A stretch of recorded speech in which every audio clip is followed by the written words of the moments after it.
Hello, everyone. Thanks so much for joining us tonight. Oh my God, thank you.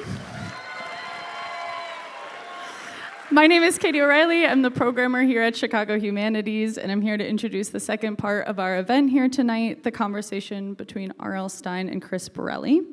I hope you all enjoyed the Goosebumps screening.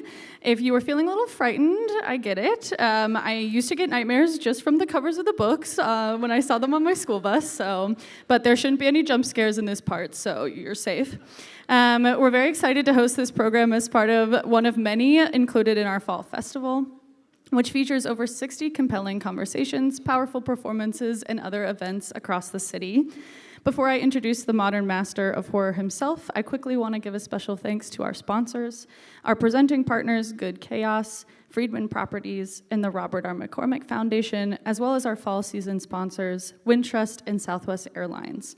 I also want to give a huge thank you to our co-partner and presenter, the Music Box of Horrors, for bringing Goosebumps to the big screen, as well as a special shout out to Festive Collective and the Horror House for creating the perfect school-tastic book fair vibes in the lounge. Finally, I'd like to thank our members and donors for their generosity. If you love what we do, please consider joining today by visiting chicagohumanities.org or visiting our box office. Now a few words about our speakers. Our moderator, Chris Borelli, is a longtime features writer at the Chicago Tribune, covering very random topics, including horror novels, endangered species, accordion shop owners, the decline of Sears, the repatriation of Native American artifacts, Godzilla, Lana Del Rey, guerrilla artists, and so forth. He is a fellow at the Nieman Foundation for Journalism at Harvard and a militant Rhode Islander. R.L. Stine is one of the best-selling children's authors in history. Goosebumps, which recently celebrated its 30th anniversary, has more than 400 million books in print in 32 languages. The series made R.L. Stine a worldwide publishing celebrity, an entry point for young horror fans, and even a Jeopardy answer. An all-new New York Times bestselling Goosebumps series, House of Shivers, debuted last September with 2 more books published this year. R.L. Stine currently lives in New York City with his wife Jane, an editor and publisher. Please join me in welcoming R.L. Stine and Chris Borelli.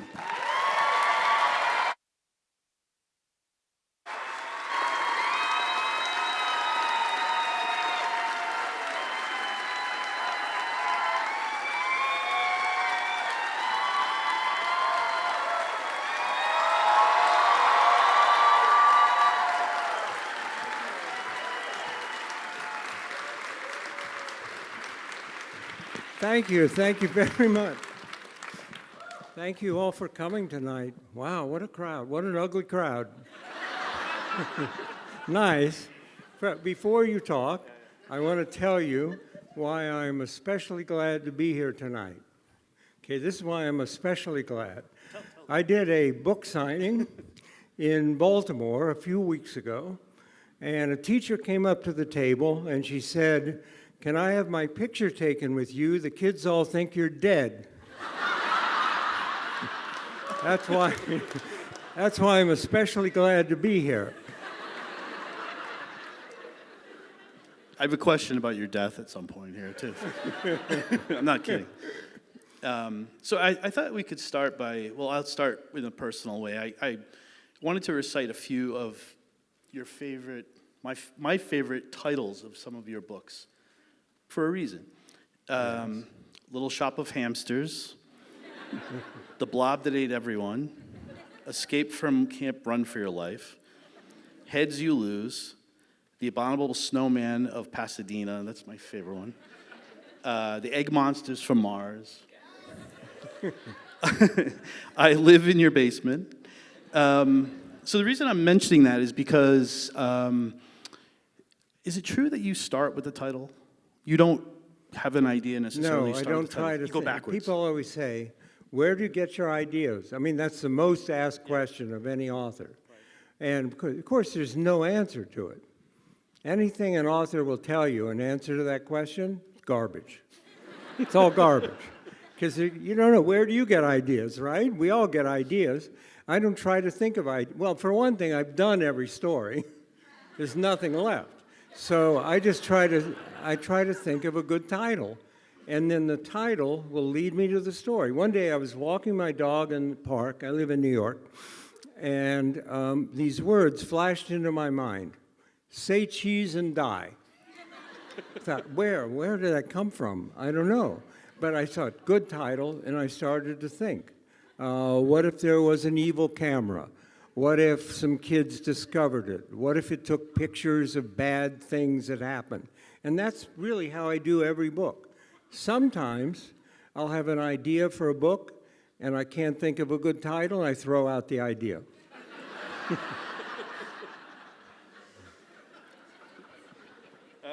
I mean, obviously the titles are sort of a nod to the history of monster movies and horror movies to some extent. Were you sort of a creature monster kid? Were you part of that whole culture? Actually, next week I'm going to my hometown, Columbus, Ohio, and I'm going to the little movie theater that my brother and I used to go to when we were kids every Saturday morning, and we would see a Tom and Jerry cartoon festival and a horror movie. And we saw all the great, The Brain That Wouldn't Die, It Walks Among Us, The Creature from the Black Lagoon. So I saw all of those, and, we loved them. But I never really, I was always just funny. I never planned to be scary at all. Never planned to. I just always loved horror. When I was a kid, there were these great horror comics called Tales from the Crypt, and the... Yeah, right, and the Vault of Horror. They were very funny, too. They were funny, too. Right. They were gruesome, bloody comics, great artwork, and they all had a twist ending. And I just loved these comics. And they had a big stack of them at the barber shop. But one day, I bought a couple, and I brought them home, and my mom stopped me at the door, and she said, "I'm sorry, you can't have these, they're trash. You can't have these." So this is a true story. Every Saturday, I would go to the barber shop to read. I had less hair when I was a kid. I had less hair then than I do now, because I would go get a haircut every week so I could read these comic books. And they obviously were a very big influence on me. In terms of reading and writing, when you first started, before we came out, we were talking about Ray Bradbury. Was he sort of a formative author for you? People say, what children's books did you like when you were a kid? Yeah. And I didn't read books. I only read comic books. And I just loved comics. And one day, my mom dropped me off at the little library on Main Street in my neighborhood, and the librarian was waiting for me. And she said, "Bobby, I know you like comic books. I have something else I think you'll like." And she took me to a shelf of Ray Bradbury stories. And those really changed my life. What stories? Like, what was some of the... I don't remember, that was 112 years ago, exactly. But no, they were just so imaginative and so creative, so brilliantly written, and they all had twist endings. Yeah. And I just loved it, and he really turned me into a reader. You know what I've always liked about what I like about Bradbury, and to some extent what I like about your stuff as well, is there's sort of the anticipation of something really bad about to happen, and it kind of builds into something that there's something really horrible that's going to happen. I mean, there's kind of these little hints, wind in the trees and things like that, the little details, right? Yes. How important are those little details to you as opposed to, say, the monster on the cover of the book? Because to me, it's like the whole book in a way. Yeah, the trick to Goosebumps in most of my books is that they're all written first person. And they're all first person? Almost all. Oh, wow. The protagonist, everything goes through the protagonist. Yeah. So everything she sees, everything she smells, everything she hears, it's a very close point of view. And that's what makes it scarier. That's the whole secret of being scary, is to have the very close point of view. I want to tell you about Ray Bradbury. Yeah. Before we go off. Many years later, I was at the Los Angeles Times Book Festival, and there was Ray Bradbury in a booth eating a hot dog. And I looked, I'd never met him or anything. He was like so important to me. And my wife said, go introduce yourself. I said, oh, I couldn't. No, I can't do it. She said, go ahead. He's so important to you. Go talk to him. I said, oh, no, I couldn't. I was so nervous. And I went over to Ray Bradbury, and I was like a kid. And I went up and I said, Mr. Bradbury, you're my hero.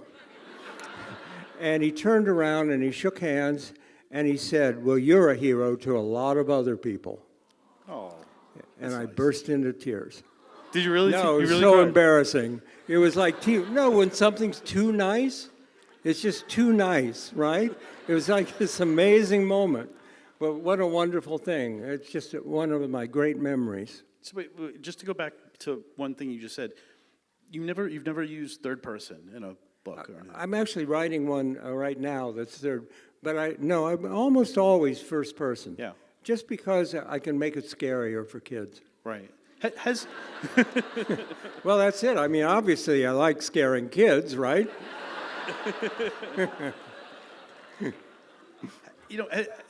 Has a kid ever died in a Goosebumps book? I've No. not read all of them, obviously. No, even the ghosts in Goosebumps, they died 100 years ago. Okay. No one ever dies in Fear Street is a different story. Right.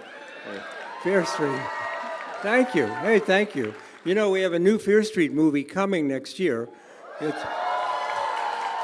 It's already filmed. It's based on the Fear Street novel, The Prom Queen. It's already shot.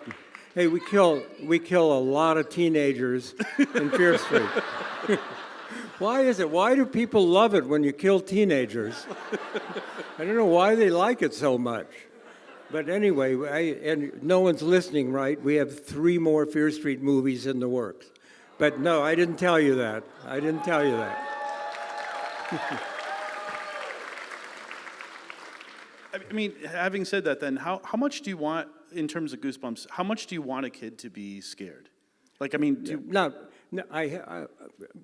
here's a serious answer. Okay. I hate it when parents say, your book gave my kid nightmares, or I had nightmares. I hate that. They're supposed to just get the deep shudders, right? Right? They're not. I don't really want to terrify kids. The whole idea is to get them reading. That's really the whole point. That's the point of Goosebumps. You know, I didn't know. I wrote joke books, and I did a humor magazine for 10 years. And when I started writing scary books, I mean, I had no idea why they liked them or what. I was confused.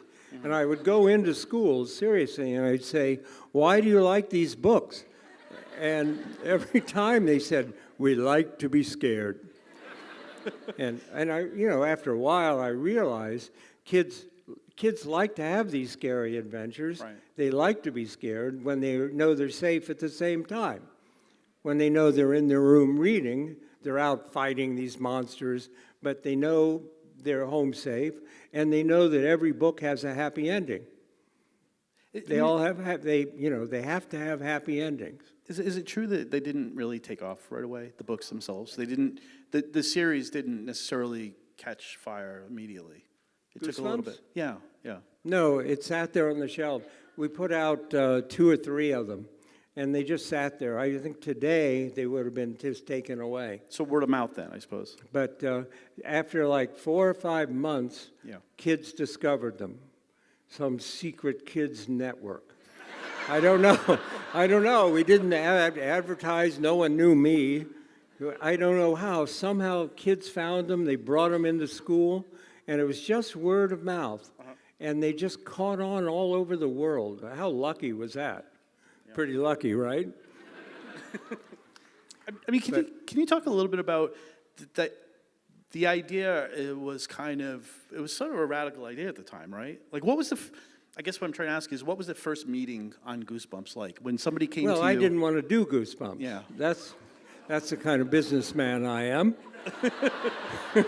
No, we were doing Fear Street. We were killing off teenagers every month.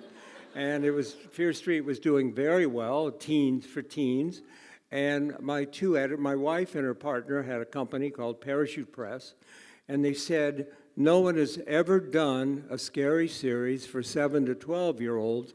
We should try it. Which is why, by the way, I read this and it's made me laugh. You were somebody wrote about you that you were a training bra for Stephen King. Is that correct? You didn't have to bring that up. What is that? I'm telling a story here. He's talking about training bras. Sorry, I apologize. I don't believe it. Actually, I've only met Stephen King once at the Edgar Awards, the Mystery Writers Awards. And we had a nice talk, and I said, Steve, you know, a magazine once called me a training bra for you. And he said, yes, I know. Then he accused me of taking all the amusement park plots and not leaving any for any other writer.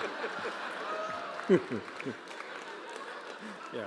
Anyway, I didn't want to do Goosebumps, and they kept after me. I said, I don't want to mess up Fear Street. We're doing great with Fear Street. Yep. And they kept after me, and I said, all right, if I can think of a good name for the series, maybe we can try 2 or 3.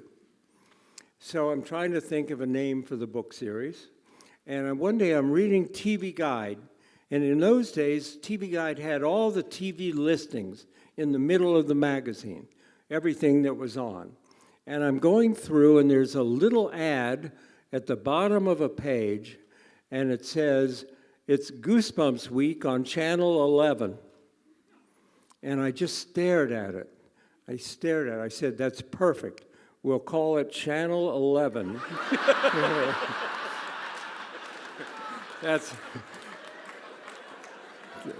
That's a really bad joke, right? Yeah. No, I apologize. You didn't debut that joke today. I apologize for that. But listen, but that's where Goosebumps came from. That's where the name came from that little ad. And I said, okay, we'll try 2 or 3. And now, 32 years later, I just signed on to do 6 more. I don't know. I'm going to be 112. I'm still writing for 10-year-olds. When you started writing them, was there sort of a learning curve for you in terms of the amount of horror Definitely. I always thought the laughs. Basically. Yes, the very first Goosebumps book, Welcome to Dead House, I think is, thank you, but I think it's too scary for the series. I hadn't really... You wouldn't write it today? I would add some humor now. Okay. I hadn't really got the balance of funniness and scariness in that first book. And I think that book is too scary for Goosebumps. But no one else thinks that, and it's fine. No one cares, right? But by the second one, Stay Out of the Basement, where the guy's turning into a plant, I'd caught on. I'd added humor. Anytime it would get really intense, I'd put in something funny. But yeah, that's one thing I learned. Yeah. The other thing I learned is that kids are really smart. And they know if they're ready for scary stuff or not. I had 2 nephews, and they were both 7 or 8 years old. And one nephew, Dan, loved Goosebumps. He thought it was hilarious. And my nephew, Sam, was terrified. He didn't want any part of it. And every once in a while, I would mail Sam a book. I'd say, Sam, I think you'll like this one. It's not too scary. And he called me up and he said, Bob, you know where this book is going, right in the garbage. The kids know. I mean, they know if they're right, if they're right for it or not. Was Scholastic ever concerned about where the horror line was there at all? I think they might have been if it hadn't started selling so well. But then it all went out the window. Yeah. No, we were the black sheep of Scholastic, of course. Mm-hmm. But no, I think they were very pleased. Because I don't want to brag, but back in the day, I mean, at the height of Goosebumps, back in the 90s, we sold 4 million books a month. It was amazing. It was such a lucky thing. So I think they were happy about that. Conversely, though, I remember reading an interview with you, this is a while ago, where you said, and I might be getting this sort of wrong, but you said that you sort of found violence in books, in movies, in TV shows for kids, not a bad thing for kids necessarily to experience. No, I think violence Is that right? I think violence is good for kids. And I do. No, I seriously, because I'm talking about how smart they are, they know the difference between fictional violence and real violence. They're reading about a fight or something going on, some violence in a book, and they go out on the street and see something violent happening. They know they know the difference. And kids need that kind of outlet, I think. I think a lot of my readers identify with the monsters. These kids, seriously. I think they feel anger. They feel pent up. They want to roar. And I always thought violence was very good for kids. You realize that's not a very popular argument, right? Really? Yeah. What? I've been trying to get my daughter to see the original Alien. Yeah. She's 8. So there's... No, I don't know. it's My a good grandson is 10, and he plays Fortnite. He kills people all Right. day. Exactly. I don't know. I don't see anything bad. We should establish here that you still write about, roughly, am I right, about 4 books a year? How many books do I write? About four a year, is that right? I'm Or- doing, what am I doing these days? I'm doing 3 Goosebumps a year. Okay. And I'm doing my short story series, Spine-Tinglers, which the new one it's a good title, right? That one came out. And I'm writing other books for another publisher. A new one is called Shark Night, about a boy caught in a shark trap.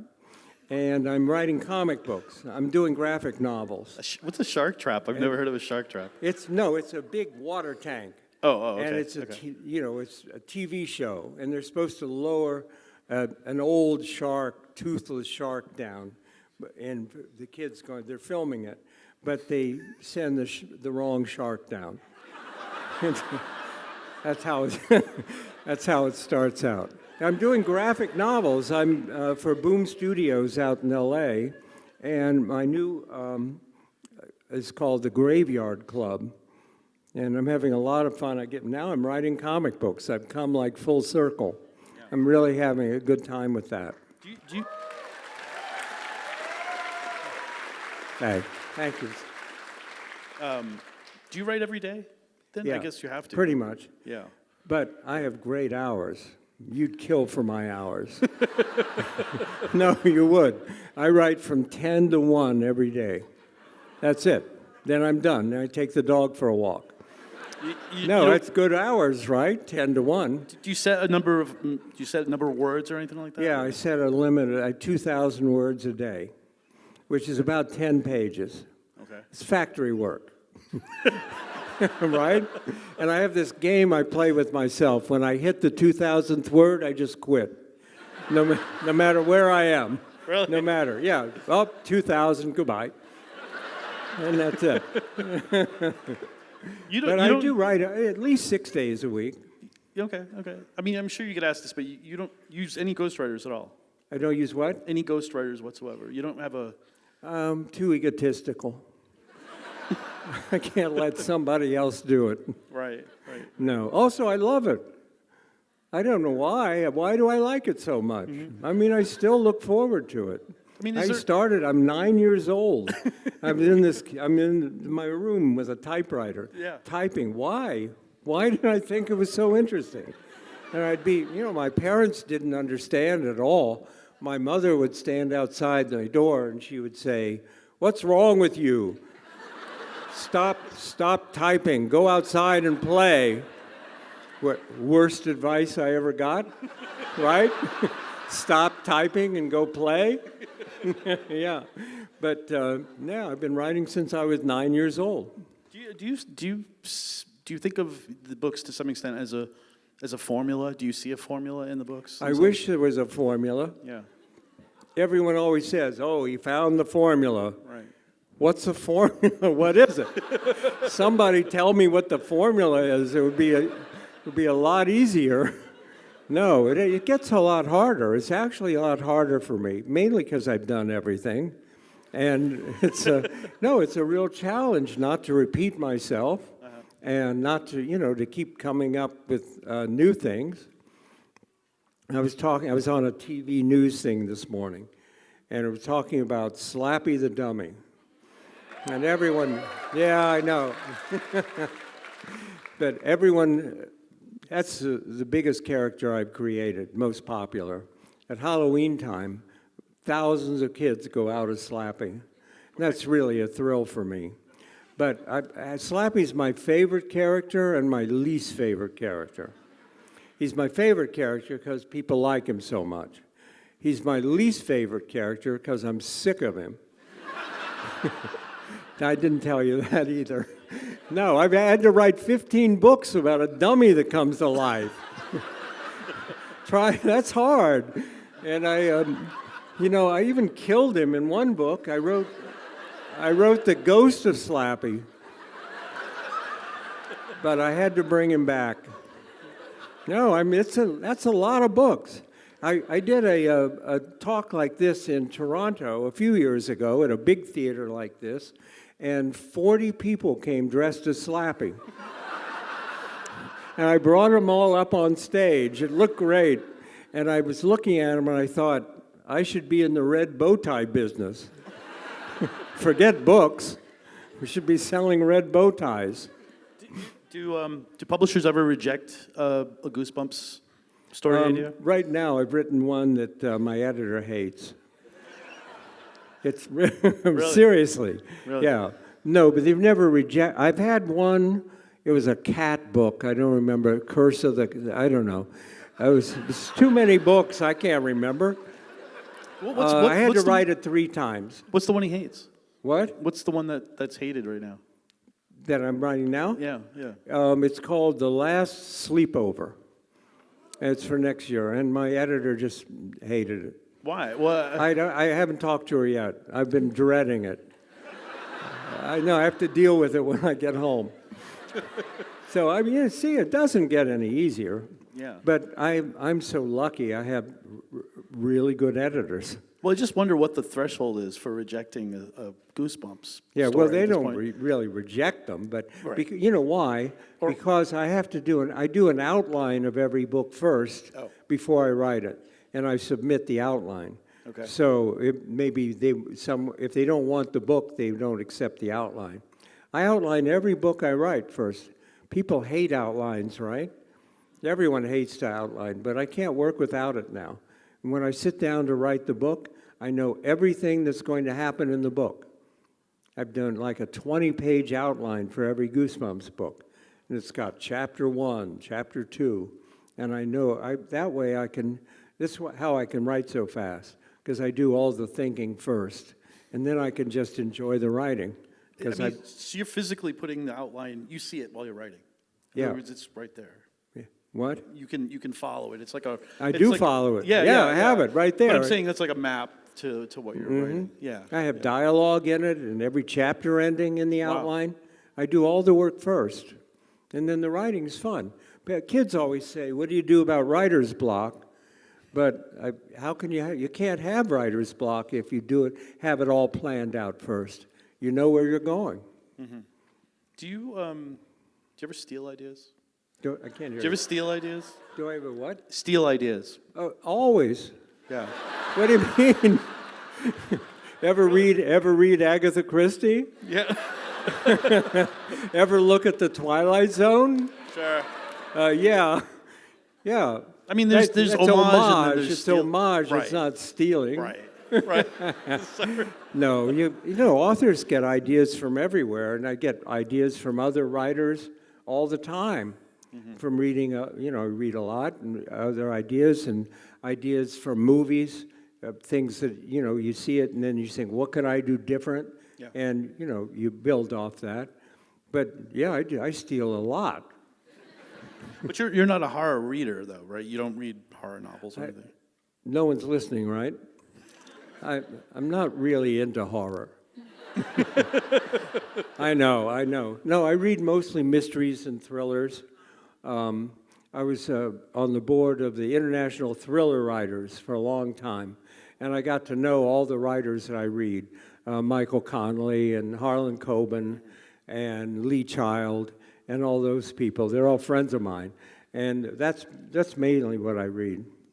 You know, when you were growing up in Columbus, I got to ask, like, what was your childhood like? What were you afraid of? I grew up in a suburb, quiet suburb, boring. It's mostly Columbus was boring in those days, and but a very normal childhood. I was a very fearful child and very shy, and I think that's why I liked staying in my room writing. And we were very poor. My family was very poor, and we lived right on the edge of a very wealthy community. The governor of Ohio, the governor's mansion was 2 blocks away from us. Wow. And we were in this little brick house, tiny, the 5 of us. And I think it made me feel like an outsider. I think that's maybe one reason I became a writer. I'm giving you serious answers. Yeah, I'm listening. Yeah, I know. What's going on here? But what were some of the things you were afraid of? Were you afraid of just being an outcast? Were you? I would ride my bike around the neighborhood in the evening, and then it would start to get dark, and I'd bring my bike back up, and I always thought something was lurking in the garage. There was something waiting for me in the garage, and I would just take my bike and heave it into the garage, and every night, and then go running into the house. Yeah. This was lucky. I mean, it's a terrible way to be a kid, but when I started writing these scary books, I could bring back that feeling of panic. I could remember what that feeling was like, and I think it helped me a lot in the books. Were you worried about the things that horror movies were worried about then, like nuclear contamination, nuclear war, basically? What? Were you worried about nuclear war? I'm sorry. Were you worried about nuclear war? War? Nuclear war. No. I'm a kid. We don't think about that. We don't think of, no. We weren't too worried about it. Okay. It's Ohio. Who's going to bomb Ohio? Really? No, we did have drills, in those days. We'd get under the desk in the afternoon, but we didn't take it seriously. What did you... No one ever asked me that question really? Before. Never. I'm just projecting, I think. Yeah. It's October, so I feel stupid if I didn't ask this, but what were your Halloween costumes like? I did a piece in the New York Times this week, and I told this story. Right. Yes. Halloween was humiliating for me. No, here's a true story, okay? I was like 8 or 9, and my family was very poor, and I wanted to be something scary for Halloween. I wanted to be a vampire or a mummy or even a pirate, something scary. And my parents went to the Five and Dime to buy costume. And they came back and they gave me the box, and I opened it up, and it was a fuzzy yellow duck with a fuzzy white tail. And I had to be a duck for Halloween. My friends just thought it was hilarious. And we were very poor. I couldn't get a new costume every year. So you were a duck every year? I had to be a duck every year. So Halloween is painful for me. I wonder if you, like a lot of kids who kind of grow up lower middle class, I suppose, you don't have necessarily vacations, right? You don't necessarily go on vacations, or, you don't have a lot of the things that maybe your richer friends have. Does that mean that you're sort of Are you the kid that is just completely consumed in the culture? In other words, you're just reading, you're watching television, you're watching movies, you're just absorbed in it, and that's... When I was a kid? Yeah. You're talking about then? And that's building you, basically, yeah. Yeah, we couldn't really afford, Right. vacations. Yeah, I think that's true. Yeah, yeah. So you moved to New York at some point, right? Yeah, right after, I went to Ohio State. Ohio State, right. And we were talking about this backstage. You ran the I was humor editor of magazine. the humor. In those days, every Right. college had a humor magazine. Right. And I was editor of the humor magazine for 3 years. That's all I did in college. I never went to class. I did this humor magazine, and it actually paid my way to New York City. And I moved to New York to be a writer. I thought in those days, I thought you had to live in New York to be a writer. Right. You couldn't live anywhere else. Right. So I got an apartment in Greenwich Village and started getting jobs and things. What kind of writer- Here's my very first job in New York. Yeah. Okay? And I answered an ad. My very first job was making up interviews with the stars. I was going to ask about This this. is true. This Yeah, is true. yeah. This woman had 6 movie magazines that she had to fill every month. And there were 3 of us who would come in every morning, and she would say, do an interview with the Beatles. do an interview with Diana Ross. Do an interview, and I would just sit down and write an interview. And we made them up. I just made up interviews with these people. No, it was a great job. Because, well, one thing, I learned to write really fast, and I learned to make up stuff. Right? Were they good interviews? It was a good job. Yeah. Were they good interviews? Talking to the Beatles and Diana Ross? No, we never talked to anyone. No, I mean. No, we didn't. No, we didn't. No, it was a very good job. What did you picture yourself as a writer, though, then, when you moved to New Well, York? I moved to New York to write funny novels for adults. Okay. And last thing, I never thought about writing for kids. Never did. And I I answered an ad, and I got a job writing for Scholastic, writing history and geography for Junior Scholastic. And I wrote that, and after a while, they gave me my own magazine at Scholastic. And then my wife started a kids magazine at Scholastic, which was huge at the time. It was called Dynamite. And Any Gen X this was here? the 70s and 80s. Yeah. And Yeah. but you also started Bananas. And then I started Bananas, a humor magazine. I did that for 10 years. These Dynamite and Bananas were very important to me, but I guess Yeah. from the reaction here, I No, can tell nice. that everybody's a lot younger. No one remembers them at all. No. It was sort of you know, when Fonzie. that was my life's dream, to have my own humor magazine. It was really exciting. And then when it ended and I went home, I thought I would coast the rest of my life. I thought I would just coast. I had no idea what was going on. And then one day I was this is true, and this is an embarrassing story, because it wasn't my idea to write scary books. I was having lunch with this woman, a publisher at Scholastic named Jean Fywell, and she arrived at lunch angry, and she had a fight with another writer, and she said, who shall remain nameless, Christopher Pike, and she said, I'm never working with him again. You could write a good, scary novel for teenagers. Go home and write a book called Blind Date. And I didn't know what she was talking about. What's a scary book for teenagers? I didn't know. She didn't give you a plot, But in those days, we didn't say no to anything. Yeah. And I ran running to the bookstore, and I bought books by Christopher Pike and Lois Duncan and Richie Tankersley Cusick. They were all writing horror novels. Diane Ho.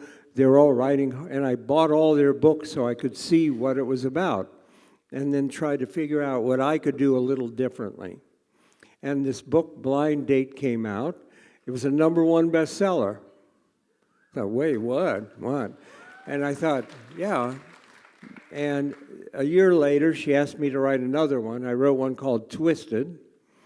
and it was a #1 bestseller, and I said, forget the funny stuff. I've been scary ever since. You know, the thing when you mentioned bananas, the thing that, when I learned that you made bananas, and I realized that sort of retroactively that there's, what you kind of, what that shares with Goosebumps is there's a sense of there wasn't like a lot of redeeming value in bananas, or really even Dynamite to some extent. It was more like you're coming to kids where they are, as opposed to trying to force some kind of moral on them or a lesson or something. People always say, well, what's the moral of the Goosebumps book? Yeah. What are you trying to teach them? And the only moral is run. Think, run. No, I don't really. This is a secret of Goosebumps. I don't try to teach them anything. I just they probably lose IQ points when they read it, right? But I just want, adults turn to books, and we can read anything we want, and just to be entertained. And I think kids are entitled to pick up a book and just be entertained by it. There used to be a rule in children's publishing that every character in a children's book had to learn and grow. And this was a strict rule, and I thought, why? Who needs that? Who needs that? And so I don't do that. I mean, the thing about Goosebumps is that it's all normal kids. They're not special. They're not specially talented. They're not special. They're normal kids facing these horrible situations, facing this horror, and their parents are useless, right? The parents never believe them, or they're not there, and they have to solve these problems with their own wits. Right. And that's really what Goosebumps is about, and nothing else.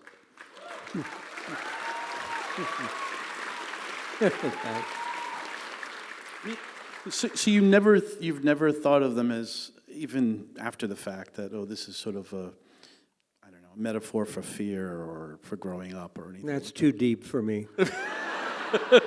No, I don't. Has that ever been presented to you? I'm sure somebody's done a thesis or something on Goosebumps at some point. Probably. Yeah. No, I don't know. I don't think about that. I think about just entertaining. Yeah. Entertaining. Yeah. I was talking about this before. Here's what I hate.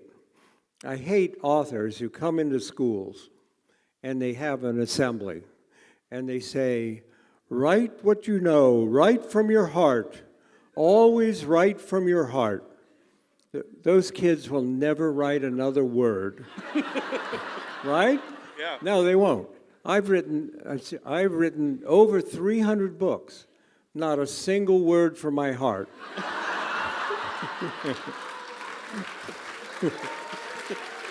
No, it's true. Just to entertain. Just to entertain. I mean, you wrote joke books for a while. Is that correct? Yes, I wrote a lot of joke books. 101 school cafeteria jokes. Right. 101 dog. Here's my best dog joke. Okay? Now it's a kid's joke, all right? What do you get when you cross a dog with a frog? You get a dog that can lick himself from across the room. It's a kid's joke. Come on. That's one of my best jokes. Yeah. I guess I should ask them, who were your we've already established some of the horror inspirations, but what were the comedy inspirations? What were the joke inspirations? Oh, I had a lot of people that I loved, and early 50s, I was a kid in the 50s, and all kinds of TV people back then, Sid Caesar and Steve Allen and Jackie Gleason and a whole bunch of comedians. I loved them all. I was just drawn to comedy. Did you want to be a professional joke writer? Did you want to write jokes for a living? I mean, you were, I guess. Have I? I don't know. I wrote 3 Garbage Pail Kids books last year. And that was just for fun, funny. Every once in a while, not to be scary. I did a book series for Harper called Rotten School. I did a whole bunch of really rotten boarding school. That was fun. It just keeps the going, knocking out for some reason. Maybe they're giving me a hint. I don't know. Do more boys read your books than girls? I can't remember. Do more boys read your books than girls? No. This is... What are the demos? No, basically? this is secret. Everyone thinks it's boys. The secret of Goosebumps is that it's equally girls and boys. And before... No, it's really true. It's really true. I started writing it for girls because everyone knew girls read and boys don't read. No. But then the mail started coming in and it was 50-50. And I realized that, we'd hit them both. That's the real secret of the series. That it plays to both. That we got, equal boys and girls. Right. How old are you right now? How old am I? I have to ask. Good night, everyone. Yesterday I turned 81. Yeah. No, don't clap. No, please, don't clap for that. Don't clap for that. That's my own horror story. No, it's horrible. Trust me, you would hate it. You would hate it. Yes. Why did you ask? Well, What? Well, I asked because I'm wondering, to some extent, you're writing for kids. How do you still write for kids at 81? How can you? Yeah, I mean... And I'm going to write 6 more. Kids are different now than they were 32 years ago. No, I'm lucky. My grandkids are the right age, and I spy on them a lot. And I go to playgrounds in my raincoat. And I spy on kids. I have to keep up with them, right? Yeah, and I have to keep up with culture, with the music they like. I have to keep what they're wearing, what technology, what they're using. That's a hard part of the job, because you don't want to sound like an old man, trying to be hip. Do you ever get called out on that to some extent? Do you ever get called out on that with your books? I'm sorry. Do you ever get called out on trying to sound a little too... Well, cool. No, I don't get called out. I don't. But you have to be careful. The whole cell phones have ruined all books. They've ruined all mysteries. We used to do a plot for teenagers. Used to do 5 kids in a cabin in the woods, and one of them's a murderer, and they're trapped in the woods. Now they take their phone, they text somebody, they call for help, and the book is over. Right. You can't, the girl would be getting frightening phone calls, terrible. Who's calling me? Who's doing? Now they look on the phone, they see, and that's it. So it's very hard. You got to get rid of the cell phones right away, or you can't do a story. Why so many amusement parks? Why or what? Why so many amusement parks in your books? Amusement parks? Yeah. I don't know. I'm a big Disney fan. And I want to live in Disney. I want to live in the park. I have friends. We had a Goosebumps attraction at Disney World. For like a year, back in the day. Yeah. Goosebumps Horrorland and Fright Show. I had my own land. It was I had an excuse to go there. It only lasted about a year, right? It only lasted a year. Yeah. And they took it down after a year because we didn't sell enough T-shirts.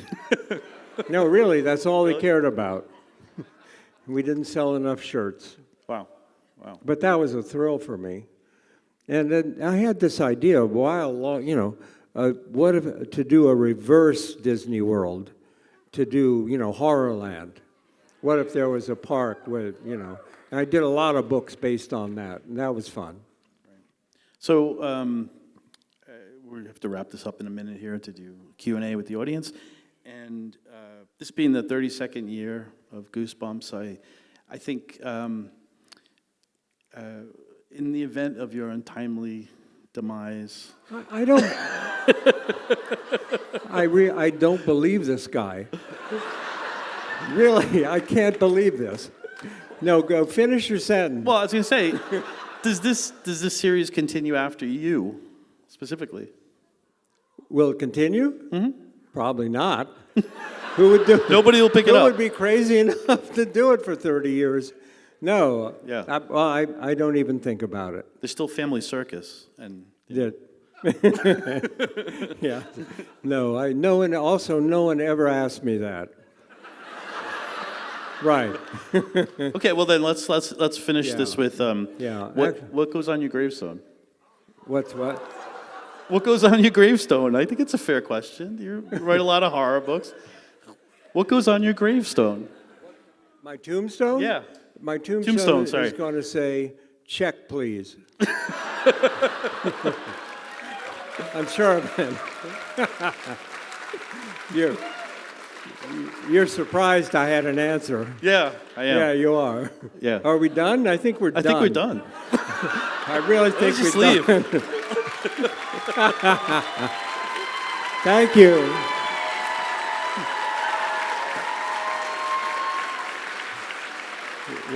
We'll answer some questions. We'll answer some questions. Yeah. I don't know. How do we do this? What, do people Yes, just yell? folks. Hello. If you have a question, please raise your hand nice and high, and myself or our house manager may come around with a microphone. I just want to say this is a very full event. We're going to have a lot of questions. We will not have time to get to all of them, so please be patient. But if you are selected, please try to keep it to questions only. Keep those clear and concise for our presenters so we can get to as many as possible. So we'll do the first question here in the front row for you. What was your favorite Goosebumps book to write? I think The Haunted Mask. I think that's my best Halloween story. It's one of my real favorites. And I have to tell you, it's the only Goosebumps book, I think, that was inspired by something that happened in real life. You know, it's about Carly Beth, who wants to be scary at Halloween time, and she pulls a green rubber mask down over her face, and it sticks to her face, and it becomes part of her.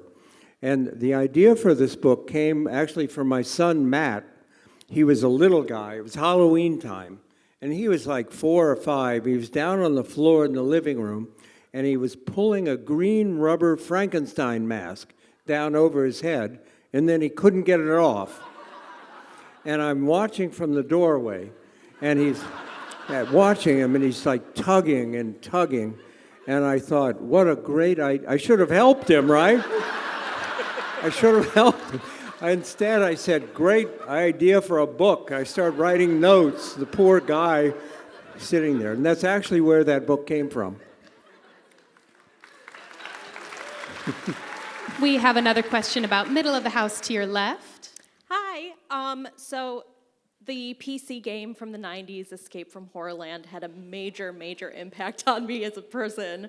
I was wondering how much input you have in things like the PC games and the television shows.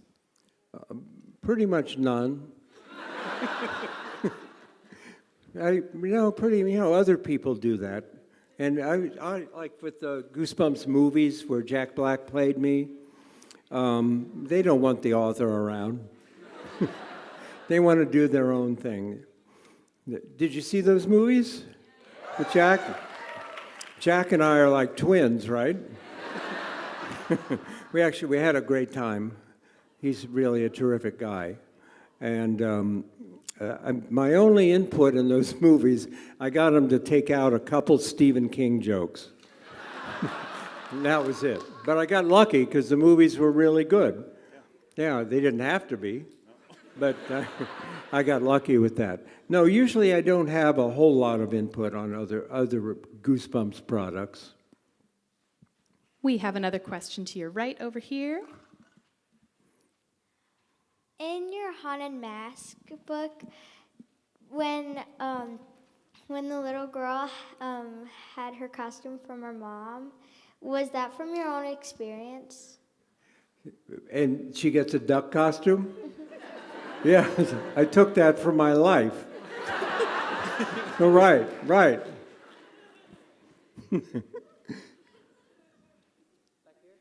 Another question toward the back of the house there. How many things have you actually written? How many books? How many books have I written? I think over 300, I think. That's crazy, right?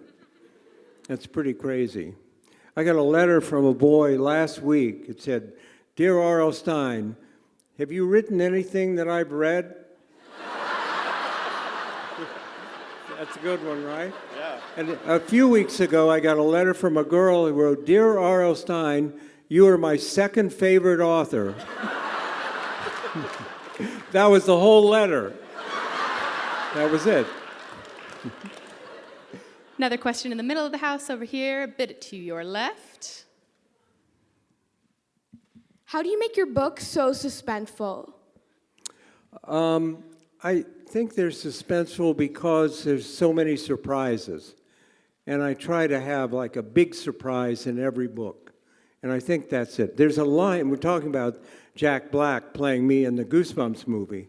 And there's a line that Jack says near the end of the movie that I wish I had written. It's perfect. He's teaching a class, and he says, every story has a beginning, a middle, and a twist. And I think that's just perfect. I wish I had thought of that. So I still think of the needle and the lipstick from Fear Street Silent Night every time I put lipstick on. And, and I wanted to ask, what draws you so much from writing from the female perspective? I didn't hear the last part. I should be ashamed of that scene, shouldn't I? I should be ashamed of that lipstick scene, Yeah, right? So what Someone really... put a pin in their lipstick. That poor girl. I didn't actually hear the last part of your question. Yeah, so what draws you so much to writing from the female perspective? Well, starting out, we thought that the audience would be mostly female. And now I try to mix it up. Have another question toward the back of You the house. actually deserve a better answer than that. But maybe some other night. No, that's really a very good question. And something I should think about. We know that Jack Black portrayed you in the movie. Who would you like to portray you in a biopic? No, Jack was perfect. Jack was great. No, we were trying to figure out who should play me in the film. And I asked my son, Matt, I said, who do you think should play me in the Goosebumps movie? And he said, Morgan Freeman. So that wasn't very helpful. And then, this is a terrible story. A lot of people said, you should play yourself in the movie. Who knows you better than you? And I went to my wife, Jane, and I said, this is horrible. I said, Jane, a lot of people think I should play myself in the Goosebumps movie. And she said, you're too old to play yourself. Which is true. It's horrifying, right? To be too old to play yourself. I've got one more right over here. You mentioned the Twilight Zone as an influence. Do you have any favorite episodes of the Twilight Zone? I do. The one with Willoughby, stop off at, you know that, where he gets off the train and he's back in the 1900s. He's an ad executive, and he's actually dead, but he doesn't know it. And the conductor's saying, Willoughby, everyone out for Willoughby. That's my favorite. There's one, there's a Twilight Zone where a dummy comes to life. Yeah, there's one of that.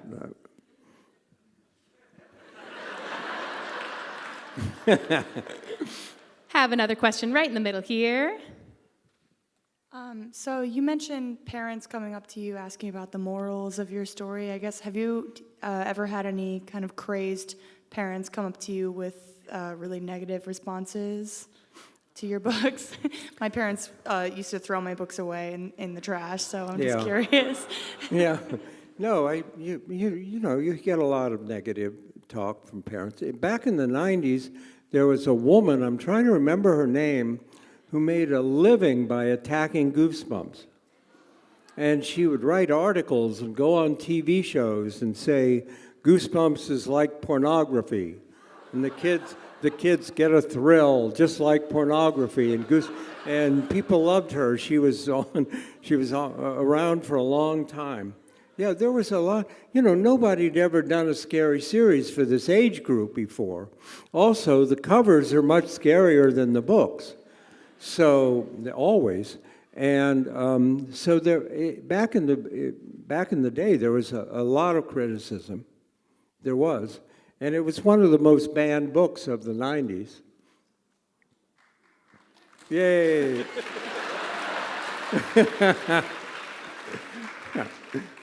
Got one over here. What was a book that you regret releasing, or like your least favorite one? What book did I regret? Did she ask that? Yes. Listen, I wrote a Fear Street book with an unhappy ending. And the book ended with the good girl being accused of murder and taken off as a murderer, and the murderer getting away with it.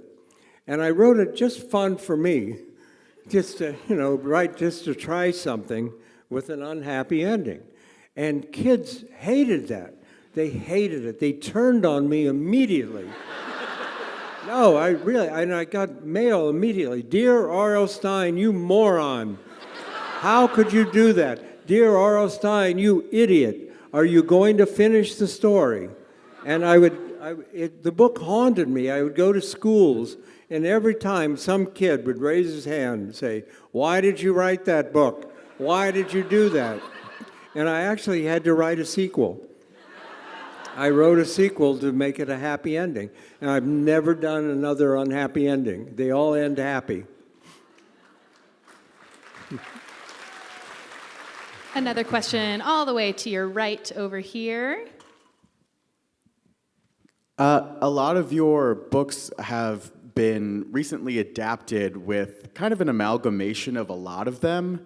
When they came to you as an adaptation of the general idea of Goosebumps or the general idea of Fear Street, did you have any issue with that? What was your opinion on that instead of doing a straight adaptation of, say, The Haunted Mask or the Fear Street Cheerleaders? Yeah, I know. The new Goosebumps TV series on Hulu and Disney Plus, I was kind of surprised by it. I'm not involved in it, but I was surprised because it's not for kids.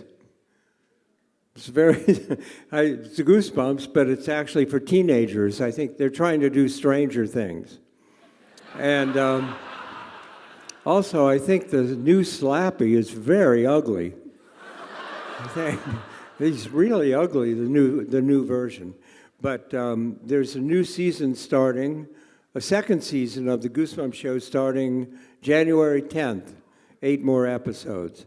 And, I have mixed feelings about it since I don't really have a hand in it.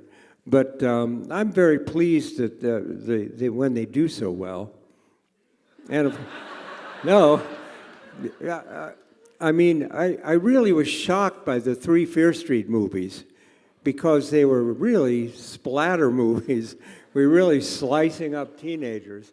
It was R-rated, and I've never done anything. Even my life isn't R-rated. I've never done anything before, and I was really shocked by those movies. And then all 3 of them were #1 on Netflix, so I got to like them a lot. It's true. Hey, one more question. Right What do here. we got? I have a question about the Goosebumps Gold series. So what was the plot of Scream of the Haunted Mask? I don't know. I can't. That's too specific. I seriously, I wrote it. I don't remember which one that was. Somebody ask something else, quick. All right, we have time for one final question. Before we take that question, for our trivia winners from before the screening, reminder to head to the box office to claim your prize. If you have a ticket, and only if you have a ticket for the meet and greet book signing following the show, please have that ready. We will have you line up in the Music Box Lounge as you exit. And final question right in the front here. Would you ever write Fear Street books again? Probably. I do. Yeah, I enjoy writing them. I'm mostly doing middle grade books now and these graphic novels, but maybe someday I might. But I'm very happy with the Fear Street movies coming out now. Thank you. Well, thank you very much, everyone. Thank you.